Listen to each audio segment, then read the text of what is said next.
Flight attendant demands black woman leave first class. Then she flashes her FAA director badge. Have you ever witnessed a moment so shockingly unjust that the entire world seems to stop for one breathless second? Picture this. A bustling first-class cabin, a poised black woman quietly settling into her seat, and a flight attendant whose single-minded quest for power blinds her to the real power sitting right under her nose. This story unravels at 35,000 feet, where prejudice collides with hidden authority in the most dramatic of fashions. Brace yourself for twists, confrontations, and an unexpected flash of credentials that sends shockwaves through the cabin. Buckle up. This flight is about to change more than one destiny.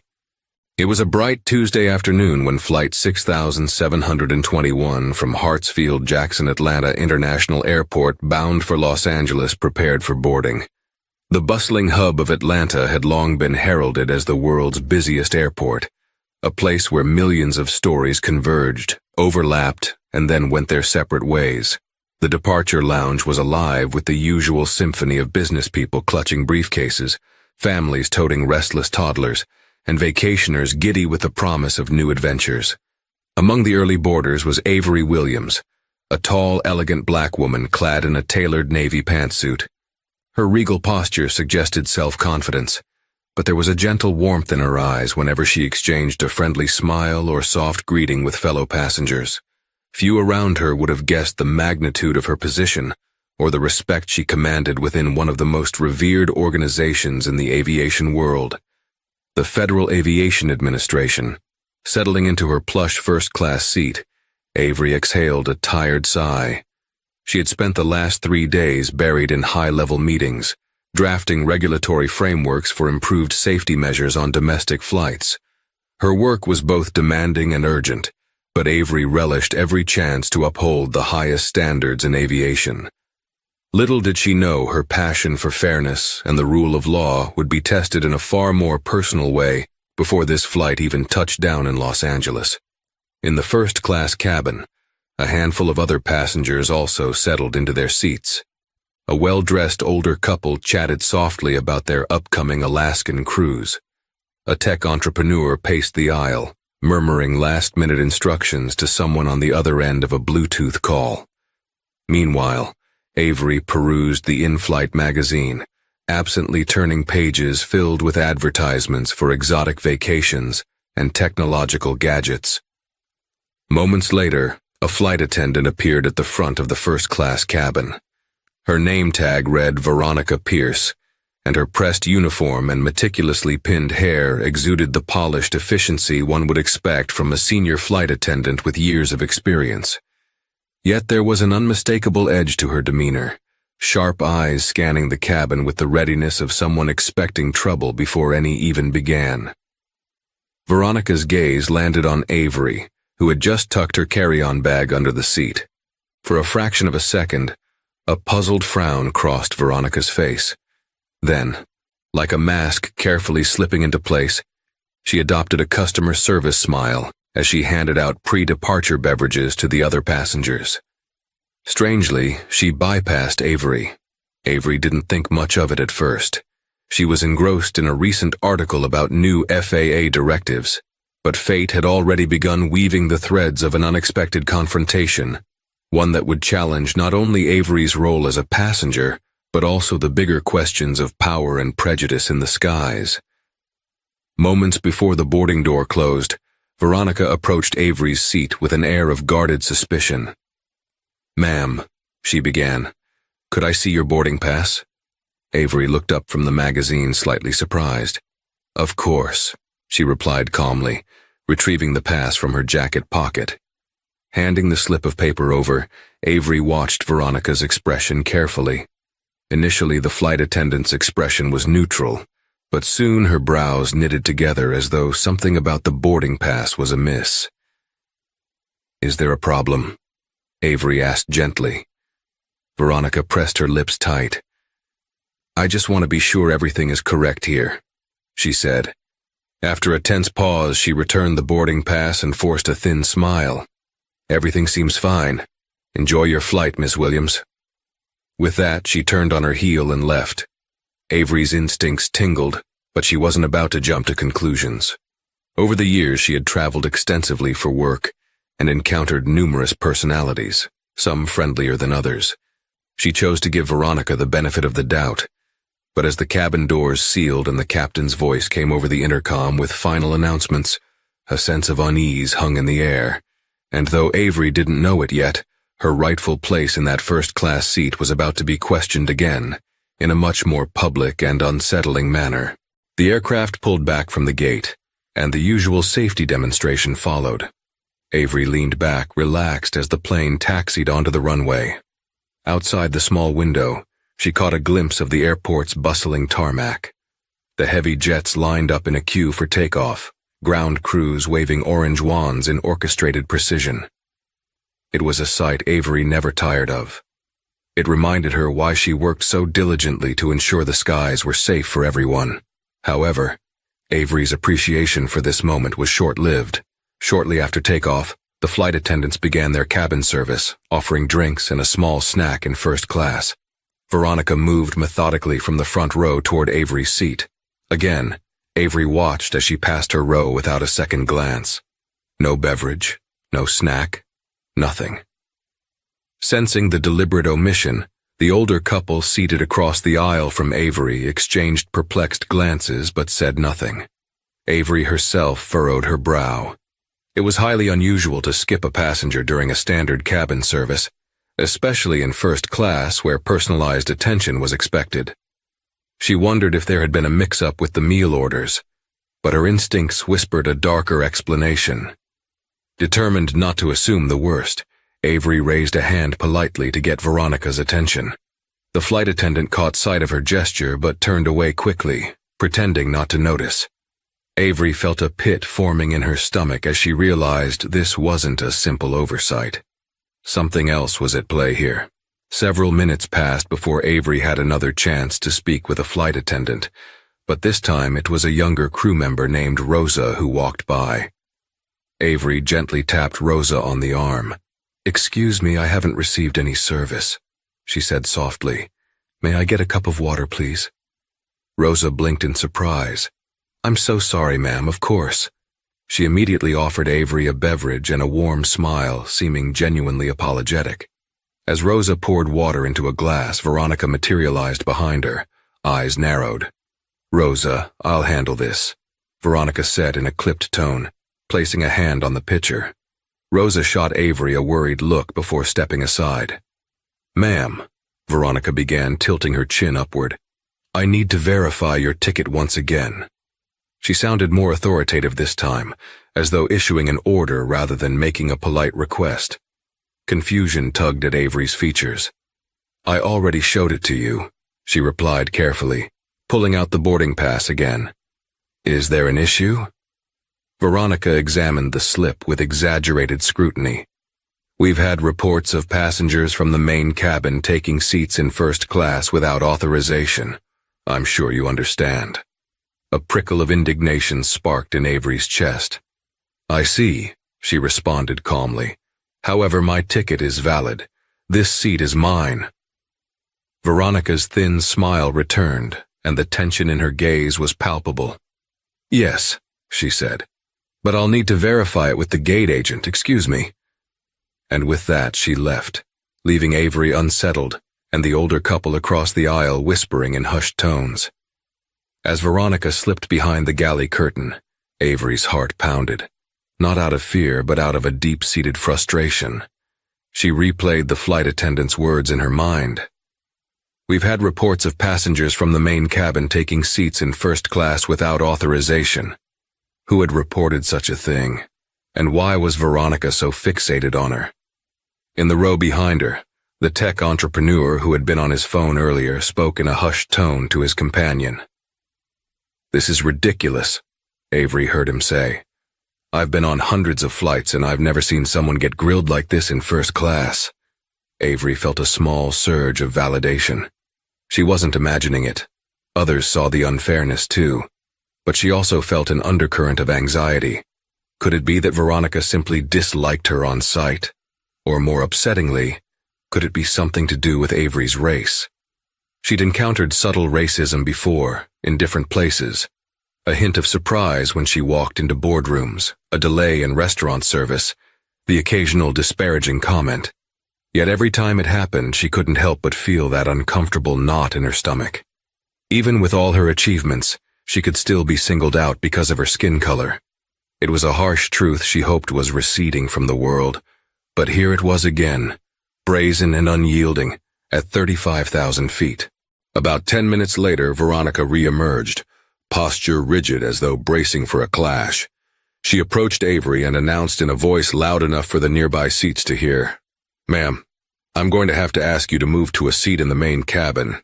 It appears your ticket is not valid for first class."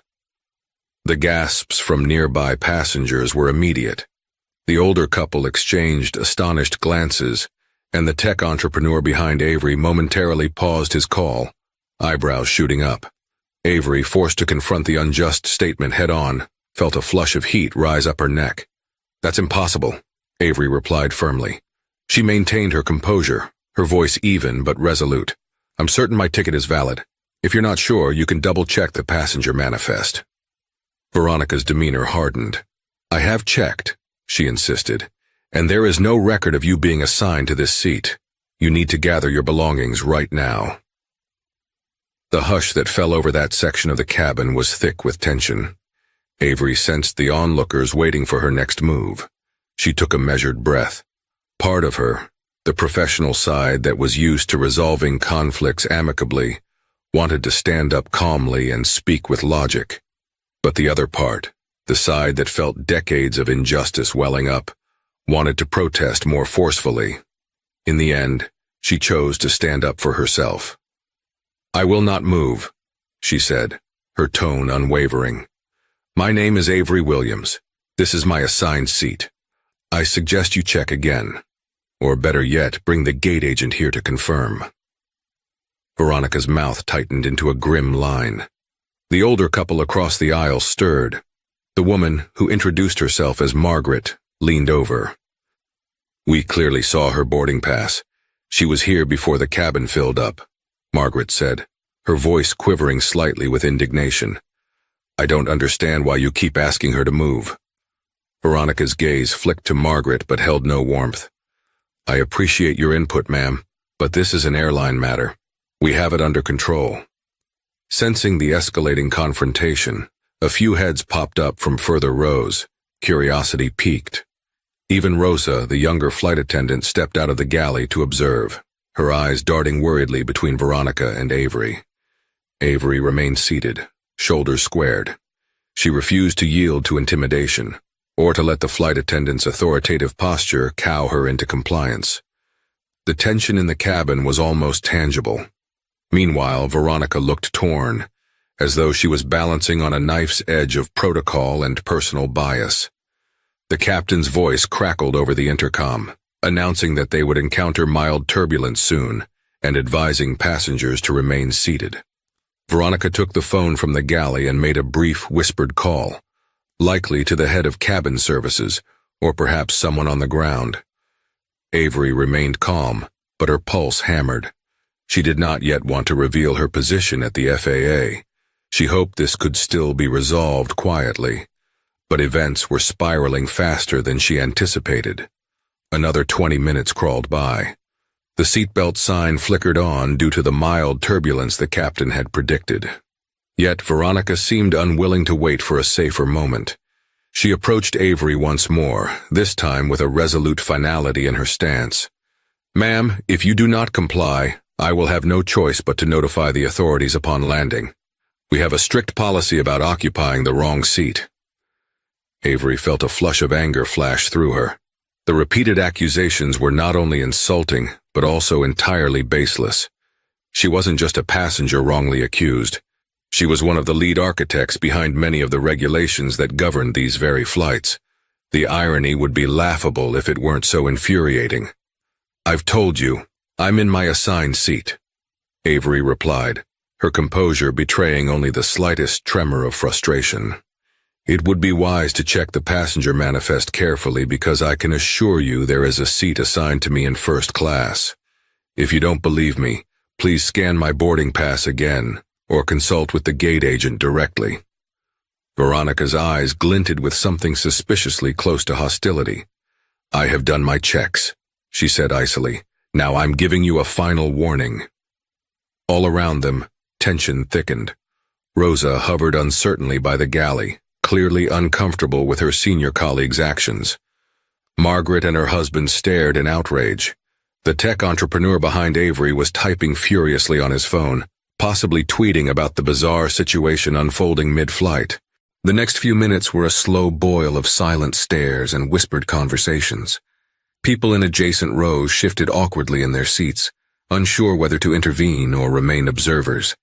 Outside the cabin windows, clouds stretched across the sky, indifferent to the turmoil unfolding within the pressurized metal tube. Avery's mind churned with possible approaches. She could press the call button and request to speak to the pilot or the lead cabin supervisor. Or she could wait until landing and let airport authorities sort this out.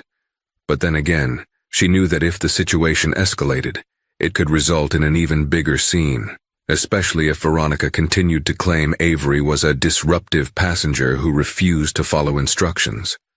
In a post-9/11 world, flight attendants possessed significant discretionary power to remove passengers deemed a security risk. And then there was her professional role, a card she wielded rarely and only when absolutely necessary. Revealing her FAA credentials could resolve this instantly, but she didn't want to brandish her authority just to quell a rude flight attendant. She prided herself on handling issues with tact and patience, yet the mounting hostility left her little choice. If she did nothing, she risked a humiliating and public conflict that might overshadow everything she stood for. In that moment, Avery decided to give Veronica one final opportunity to rectify her approach. If the flight attendant persisted, Avery would have no qualms about revealing who she really was.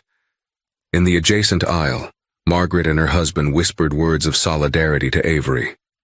"We're with you," Margaret said softly, craning her neck to meet Avery's eyes. "If she tries to force you out, we'll speak on your behalf." Avery offered them a small, grateful smile. At least she wasn't entirely alone in this. Her eyes flicked to Rosa, who seemed torn between her loyalty to Veronica and her sense of fairness. Rosa gave Avery a faint nod, as though silently conveying an apology for her senior's behavior. Just then, a jolt of turbulence rocked the plane. Passengers gasped and clutched their armrests as the aircraft shuddered. The pilot's voice came over the intercom, calmly instructing everyone to remain seated with seatbelts fastened. Veronica temporarily paused her pursuit, going through the aisles to ensure seatbelts were secured. When she reached Avery's row, she took one long, hard look at Avery before moving on. The short burst of turbulence subsided, but the mood in the cabin did not lighten. Everyone could feel that this was just a brief calm before the next storm. Avery closed her eyes for a moment, inhaling deeply. If Veronica continued this charade, Avery would have to escalate. She hated the thought of humiliating someone in front of passengers, but enough was enough. True to form, as soon as the turbulence stopped, Veronica returned, seemingly determined to oust Avery from first class. This time her voice carried a sharper edge of authority, practically reverberating throughout the cabin. "Miss Williams, please note that our records indicate you did not purchase a first-class ticket. We've had issues with passengers upgrading themselves illegally. You cannot remain in this seat." The incredulity of her statement left Avery momentarily speechless. It wasn't just that Veronica was accusing Avery of lying, she was accusing her of fraud. Veronica's posture radiated an unyielding resolve, which only fueled the tension. "That's enough," Avery said, trying to keep her voice from quavering with anger. She reached into her blazer pocket and withdrew a slim black case. Before opening it, she glanced around at the now silent cabin. Dozens of eyes were upon her, waiting. "I tried to handle this matter amicably. Since you refused to accept my valid boarding pass, let me show you another form of identification." Veronica's eyes flared with challenge. "Another form of identification? That won't change the seat you purchased, ma'am." Without another word, Avery flipped open the case and revealed her official FAA director badge. The golden emblem gleamed under the overhead lights, flanked by her credentials. Gasps rippled through the row of onlookers. In that electrically charged moment, it felt as though even the engines hushed to witness the confrontation. Veronica's eyes widened, her haughty demeanor giving way to sudden shock. Her mouth formed a silent O, and the color seemed to drain from her face. The flight attendant had clearly not anticipated that the woman she was harassing might be someone with the authority to influence airline operations, perhaps even her own career. Avery held the badge at eye level, the small plastic photo ID featuring her name and title beneath the Federal Aviation Administration seal. "My name is Avery Williams," she said in a measured tone. "I am a director at the FAA. If you'd bothered to check your passenger list properly, you would have seen that I purchased this first-class ticket weeks ago." A collective ripple of astonishment traveled through the passengers. Margaret, who had been ready to leap to Avery's defense, now had a hand over her mouth. The tech entrepreneur behind Avery murmured, "Whoa," clearly transfixed. Veronica's voice trembled. "Miss Williams, there must be a mistake in the system. I apologize." "Yes," Avery replied curtly. "You should apologize, but more importantly, you need to correct your behavior. Right now, I am a passenger, and you have no right to treat me, or anyone else for that matter, with such disrespect." Veronica took a half-step backward, visibly rattled. She had overstepped in a big way, and now she had to face the consequences. For a moment, no one moved or spoke. The low hum of the plane's engines and the whoosh of the air system provided the only background noise in the stunned cabin. Veronica, mouth agape, seemed at a loss for how to proceed. Her gaze bounced between Avery's badge and the eyes of the many passengers witnessing this spectacle. Then, as though jolted by an internal command, Veronica retreated, stammering, I need to speak with the captain." She turned on her heel and hurried down the aisle. A wave of hushed chatter erupted among the passengers. Margaret was the first to break the near silence, leaning over and whispering urgently, "Are you all right, dear? That was unbelievable." Avery forced a half-smile, a mix of relief and lingering anger swirling inside her.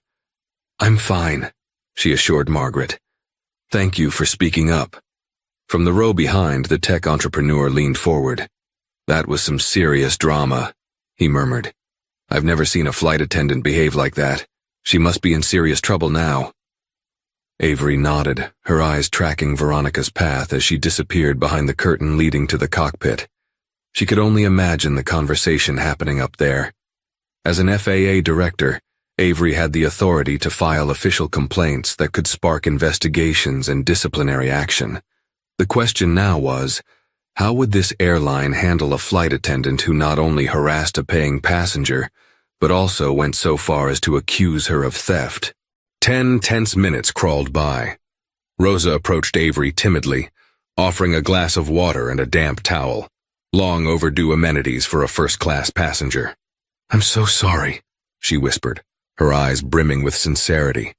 I didn't realize what was going on." Avery graciously accepted the water and nodded.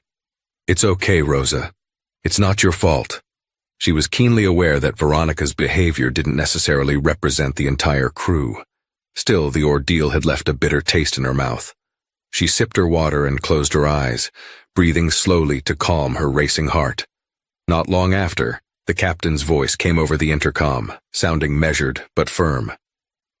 "Ladies and gentlemen, this is Captain Reynolds speaking. We've been made aware of a situation in the first-class cabin. I want to assure you that passenger safety and comfort are our top priorities. Please continue to remain seated with your seatbelts fastened while we address this matter. Thank you." Avery wasn't sure if she felt relief or apprehension at the announcement. The captain was now fully informed. That meant some resolution was in the works. But what would it look like? Would Veronica be removed from her duties for the remainder of the flight? Would an apology suffice for the humiliation and stress Avery had endured? Eventually, Veronica reappeared. Her shoulders sagged slightly, as though the reality of her predicament had fully sunk in. She approached Avery's seat, mustering what seemed to be an attempt at composure. "Miss Williams," she began quietly, "I'd like to apologize for the misunderstanding earlier. The system showed an error, and I misunderstood the situation." The words were rushed, lacking conviction. Avery looked at Veronica, noting the flight attendant's downcast gaze. "I accept your apology," she replied evenly. "But I must say, your behavior was unprofessional and discriminatory. I showed you my valid boarding pass multiple times, yet you chose not to believe me. You singled me out in front of the entire cabin, with no concrete proof that my seat was invalid." Veronica's cheeks flushed. She mumbled something about airline policy and system glitches, but even she didn't sound convinced. The older couple, Margaret and her husband, observed the scene from across the aisle, frowning disapprovingly at Veronica's meager attempt at contrition. The tension lingered as Veronica bowed slightly and withdrew, leaving Avery to wonder just how far her atonement would go. On one hand, Avery's sense of justice demanded more than a vague apology. On the other hand, a part of her wanted to move on, to not let this ugly episode consume her entire flight. As time ticked on, Avery considered her options. The federal aviation regulations included provisions for passenger rights and laid out protocols for flight crew conduct. While flight attendants held significant authority, they also had a responsibility to treat passengers with fairness and respect. Veronica's actions had clearly breached those responsibilities. However, Avery also recognized that mistakes, albeit serious ones, could occur. She'd have to balance her moral responsibility to address discrimination with her desire not to destroy Veronica's career without further context. Could it be that Veronica was stressed, overworked, or had personal prejudices triggered by unconscious bias? None of those excuses would justify her behavior, but they could be relevant to how disciplinary measures might be applied. Grateful for the seat's reclining comfort, Avery closed her eyes for a few minutes, trying to reclaim her peace. She was scheduled to speak at a major aviation conference in Los Angeles the next day. The event would be attended by multiple airline executives and key figures from the FAA. If she reported this incident, it would undoubtedly become a hot topic among her professional network, and possibly even the media. Was that the outcome she desired? Even so, she couldn't ignore the moral imperative. This wasn't just about her personal comfort. It was about preventing such treatment from happening to others in the future.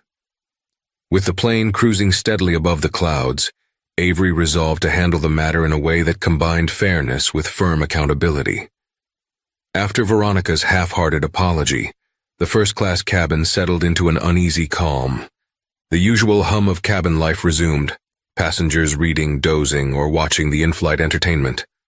Margaret and her husband exchanged quiet conversation, occasionally glancing sympathetically at Avery.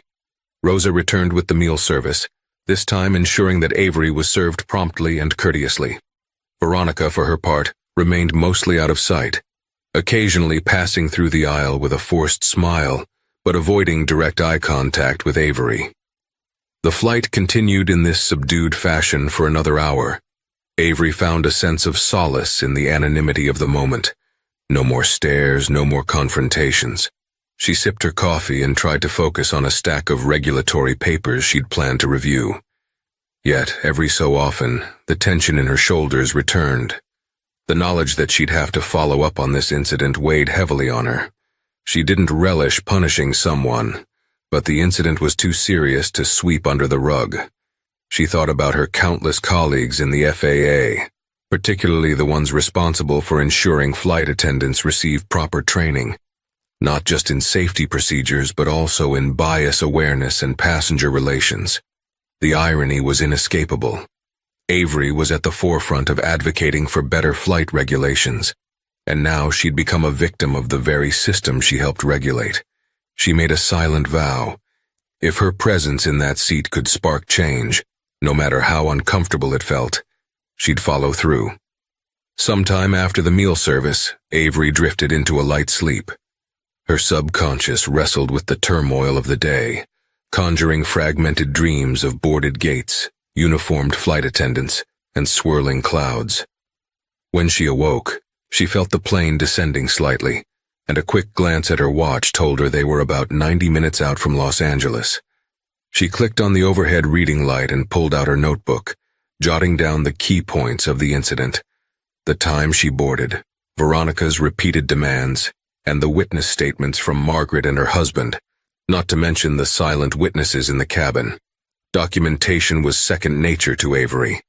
In her line of work, a well-organized report often spelled the difference between swift justice and bureaucratic quagmire. The cabin was quieter now. Some passengers were still napping, others were finishing their in-flight entertainment. Over the top of her notebook, Avery noticed Veronica standing near the forward galley, carefully refilling coffee pots. Their eyes met for a fleeting moment, and Avery detected a complicated mixture of shame and resentment behind Veronica's guarded expression. Avery wondered if Veronica had fully grasped the possible ramifications of her actions, or if she was just counting the minutes until the flight ended, hoping to escape further fallout. About an hour before landing, Rosa returned to Avery's seat one more time. She held a tray with a freshly brewed cup of tea, setting it down gently on Avery's tray table. "Miss Williams," Rosa said softly, "this is on the house. I thought you might like something calming before we land." Avery offered a grateful nod. "Thank you, Rosa. I appreciate it." Rosa hesitated, then leaned in closer. "I just want you to know, not all of us think or act like Veronica. She's been under a lot of stress lately, but that doesn't excuse her behavior. I'm truly sorry you had to go through this." Avery offered a small, genuine smile. "Your kindness means a lot. Thank you for acknowledging it." She sipped the tea, finding it soothing. This thoughtful gesture was a stark contrast to the hostility she'd faced earlier. It reminded her that while systems might sometimes fail, individual acts of empathy could help mend them. As Rosa walked away, Avery settled back into her seat, letting the warmth of the tea ease the tension in her shoulders. She mentally composed the steps she would take upon landing: speak with the airline's ground staff, file the necessary report, and follow through to ensure proper accountability. She owed it to herself and to future passengers who could face similar prejudice. The pilot's voice came over the intercom again, announcing their initial descent into Los Angeles. Window shades were lifted, revealing the sprawling city lights dotting the horizon in the late afternoon sun. People stirred awake, returning seats to their upright positions, stowing away laptops and other devices. Veronica appeared once more, this time walking down the aisle to ensure all carry-on items were properly stowed. When she reached Avery's row, she paused, cleared her throat, and spoke quietly so only Avery could hear. "Miss Williams, once again, I apologize. I hope we can put this behind us." Avery studied Veronica's face. The flight attendant's tone was subdued, not exactly humble but devoid of the previous hostility. It was difficult to discern whether her change in demeanor stemmed from genuine remorse or fear of retribution. "I appreciate the apology," Avery replied, "but I will be filing a report. This isn't just about me. It's about making sure no one else experiences what I did." Veronica gave a small nod, appearing to accept the inevitable. Her eyes flickered with something akin to regret before she resumed her duties. Avery exhaled a long breath, turning to look out the window as the plane continued its steady descent toward the City of Angels. The touchdown at Los Angeles International Airport was surprisingly smooth, a gentle bump that barely rattled the overhead bins. As the plane taxied toward the gate, Avery felt her heartbeat quicken, knowing the real confrontation wasn't over. It had simply shifted to the ground. When the seatbelt sign finally pinged off, passengers began gathering their belongings. Many cast curious glances toward Avery, silently acknowledging the earlier drama.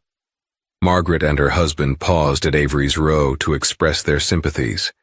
The tech entrepreneur behind them gave Avery a thumbs up, a small gesture of solidarity. Veronica busied herself with opening overhead compartments. She avoided Avery's gaze, though Avery could sense her tension from a mere few feet away. Rosa, on the other hand, gave Avery a supportive smile and a quick "take care" before continuing with her tasks. As the line of passengers filtered out of the aircraft, Avery stayed back, intending to speak with someone in authority. She could feel a knot in her stomach, a swirl of anticipation, anger, and uncertainty. Despite her professional composure, the personal indignity she'd suffered weighed on her. She reminded herself that she wasn't just any passenger. She was an FAA director with a responsibility to ensure such situations were not repeated. That knowledge propelled her forward toward the next stage of resolution. Once Avery stepped through the jet bridge, she was greeted by a gate agent who recognized her name, no doubt briefed by the captain or another crew member during the flight. "Miss Williams, I'm Chelsea, the on-duty supervisor. If you have a moment, we'd like to speak with you about your experience on board." Avery nodded, relieved that someone had been appointed to handle the incident. Chelsea led her to a small seating area near the gate, away from the bustling crowd of arriving passengers. They sat down across from each other, and Chelsea folded her hands, looking genuinely contrite. "First, I want to apologize on behalf of the airline," Chelsea began, her voice calm but earnest. "We've been informed about what happened in first class, and we take this situation very seriously. Our goal is to make sure every passenger feels respected and safe." Avery appreciated the directness. "Thank you for addressing this quickly," she replied. She took out her notebook, glancing over the bullet points she'd jotted down. "I have documented everything. I am prepared to file an official complaint with both the airline and the FAA." Chelsea nodded. "We understand. Please rest assured, we'll cooperate fully. We'd like to conduct an internal review of Miss Pierce's conduct and cross-check the passenger manifest to see where the error originated." Avery took a measured breath, feeling a slight wave of relief that the airline seemed willing to handle this matter appropriately. But she also knew that promises were easy to make. It was follow-through that truly mattered. Chelsea offered Avery a formal complaint form, which Avery filled out meticulously, detailing every instance of Veronica's hostile and discriminatory actions. She provided the names of witnesses who might corroborate her account: Margaret, her husband, possibly the tech entrepreneur. She also included Rosa's name, noting her polite and professional conduct in contrast to Veronica's. As Avery wrote down the final sentences, she felt a heavy but necessary sense of responsibility. She knew that her position at the FAA might add weight to this complaint. Yet she also believed that any passenger, regardless of status, deserved fair treatment. She handed the completed form back to Chelsea. "Miss Williams, we'll investigate this thoroughly," Chelsea reiterated. "We might need to contact you for additional information. In the meantime, if there's anything we can do, refunds, future flight credits, please let me know." Avery paused, then shook her head slightly. "I'm not interested in freebies, Chelsea. What I want is a clear message sent to your staff that prejudice, whether conscious or unconscious, is unacceptable. If Miss Pierce did this to me, she could do it to someone else. That's what needs to change." Chelsea nodded solemnly, her eyes reflecting respect for Avery's stance. "Understood, Miss Williams. We'll make sure your concerns are taken seriously." Before Avery left the gate area, she noticed Veronica standing off to one side, talking quietly with another airline employee, likely another supervisor. Veronica's usually confident posture had deflated. Her shoulders drooped, and she stared at the floor. Part of Avery felt a twinge of compassion. She never relished someone else's downfall, even if it was self-inflicted. Yet the memory of Veronica's accusatory glare and dismissive treatment was too fresh to evoke much sympathy. With the complaint form filed, Avery made her way through LAX toward the ride-share pickup area. Her phone buzzed with messages, colleagues asking if she'd arrived safely, a friend reminding her of dinner plans, and an FAA associate confirming the time of her conference appearance the next day. She replied with generic affirmations, not yet ready to unpack the ordeal she'd just experienced.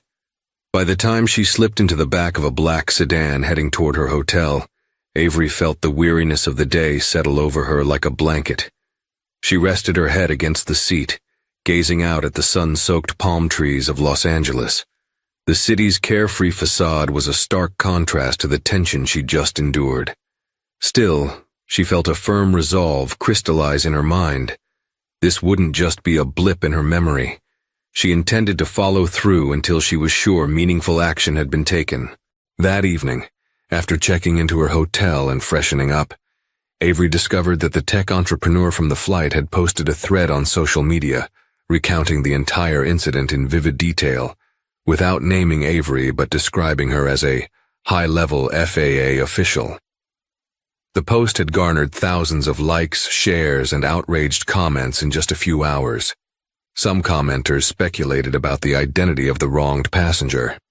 Others lambasted the airline for racial discrimination. Avery scrolled through the messages, feeling a mixture of dismay and validation. She hadn't wanted the incident to become a viral spectacle, but she also recognized that public scrutiny could compel the airline to act decisively. She typed a brief note to her media relations colleague at the FAA, alerting them to the situation, then set her phone aside. The next morning, she awoke to find multiple missed calls from unknown numbers. Journalists, no doubt, trying to confirm the identity of the person in the viral post. Avery sighed, making a mental note to prepare a measured statement if the situation escalated. For now, she had to focus on her scheduled presentation at the aviation conference, a chance to discuss critical regulatory updates with industry leaders. As she buttoned her blazer and reviewed her notes, Avery couldn't help but reflect on the surreal irony. She would stand in front of an audience to champion fair and safe aviation practices, all while recovering from an ordeal that underscored why such practices were urgently needed, not just at the corporate level, but at the human level. The aviation conference took place at a sprawling convention center, bustling with people from every corner of the industry. Pilots, engineers, airline executives, regulators, and media personnel. Avery's keynote address was scheduled for late morning. She arrived early, hoping for a quiet moment to prepare. As she made her way through the corridors, a tall man in a crisp suit approached her. "Miss Williams, I'm Martin Green from Delta Airlines," he said, extending his hand. "I heard about the incident on your flight. I want to personally apologize and let you know we're launching a full investigation." Avery, taken aback by his directness, shook his hand. She recognized Martin Green's name. He was a high-ranking official at Delta. "Thank you," she replied, "though I wish it hadn't come to this." Martin looked genuinely contrite. "We're dedicated to making sure everyone is treated with respect. We'll be reviewing our training protocols to ensure incidents like this don't happen again. I'm sorry you were subjected to such treatment." Avery nodded, gratitude flickering inside her. His words felt sincere, and it was a relief to know that the higher-ups were taking note. While it didn't erase what happened, it reinforced the idea that progress could emerge from conflict. A short while later, Avery stood at the podium, addressing a sizable audience. The room was lined with exhibitor booths displaying the latest aerospace innovations, but all eyes were on her as she spoke about new FAA directives aimed at improving passenger safety and reducing mid-air incidents. "Aviation isn't just about mechanics and regulations," she said, her voice resonating through the hall. "It's about people, passengers, crew, and every individual who places their trust in the skies. When we talk about safety, we must include emotional and psychological safety, not just the physical kind. Discrimination has no place in any airline's operations." She paused, letting her words sink in. She didn't explicitly recount her personal experience from the day before, but the subtle hints were clear. Her speech drew murmurs of agreement, and she saw a few nods from the audience. By the time she concluded, the applause was thunderous. As she stepped off the stage, a wave of relief washed over her. She had used her platform to quietly address the undercurrent of discrimination without turning her speech into a personal grievance. Her phone buzzed incessantly with messages, colleagues praising her talk, fellow regulators requesting to meet, and a smattering of reporters hoping for a comment on the viral social media post. Later that afternoon, Avery received a phone call from the airline's corporate office. She found a quiet corner of the convention center to take the call. The representative on the other end identified himself as a high-ranking customer relations executive. "Miss Williams, we'd like to invite you to a meeting with our senior management team," he said. "We're considering new inclusivity training programs for our flight crews, and we'd value your input. We understand you have unique expertise and insights." Avery felt a surge of hope. "That sounds promising," she replied. "I'd be happy to consult, especially if it leads to tangible improvements." The executive continued, "Regarding Miss Pierce, we've spoken with her and have placed her on temporary administrative leave pending a full review. She may face disciplinary actions, but we're also exploring a restorative approach. We believe in giving employees a chance to learn from their mistakes, provided they truly understand and regret the harm caused." A wave of relief coursed through Avery. She had no desire to see someone's life destroyed, but she did want real accountability and growth. "I'd like to be updated on that process," Avery insisted, "and I want to be sure other staff members also benefit from comprehensive training. This isn't just about one person. It's about the system that allowed this to happen." "We absolutely agree," said the executive. "We'll keep you in the loop." In the following weeks, Avery found herself both exhausted and gratified. The airline followed through on its promise to investigate thoroughly. She was invited to video conferences where senior airline leadership, as well as civil rights advocates, discussed how to incorporate bias training and strict disciplinary guidelines into standard protocols. Avery used her expertise not only as an FAA official, but also as someone who had personally encountered discrimination in the skies. Meanwhile, a formal statement of apology was sent to Avery, along with a broader memorandum sent to employees and posted publicly. It detailed the airline's commitment to preventing discrimination and outlined specific steps they intended to take, such as mandatory cultural sensitivity training, improved passenger manifest checks, and clearer protocols for verifying seating issues without confrontation or bias.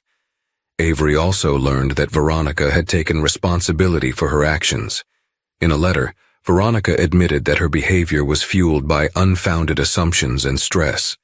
She expressed remorse and her intention to undergo whatever training was necessary to correct her perspective. Avery, for her part, felt a tentative sense of closure. If genuine self-reflection could occur, perhaps others wouldn't have to endure what she did. It was a complicated journey, riddled with anger, frustration, and discomfort, but in the end, it served as a catalyst for a far-reaching discussion on fairness and respect in air travel. Avery was satisfied that this chapter had concluded not only with accountability, but also with a real chance for change. There you have it, a single flight that descended into chaos, prejudice, and humiliation, only to transform into a teachable moment with ripple effects far beyond one cabin. Avery Williams stood her ground, flashing her FAA director badge at precisely the right time, proving that you never truly know who's sitting next to you, or what they stand for. The turbulence she faced wasn't just in the air. It was embedded in a system that occasionally falters and must be held accountable.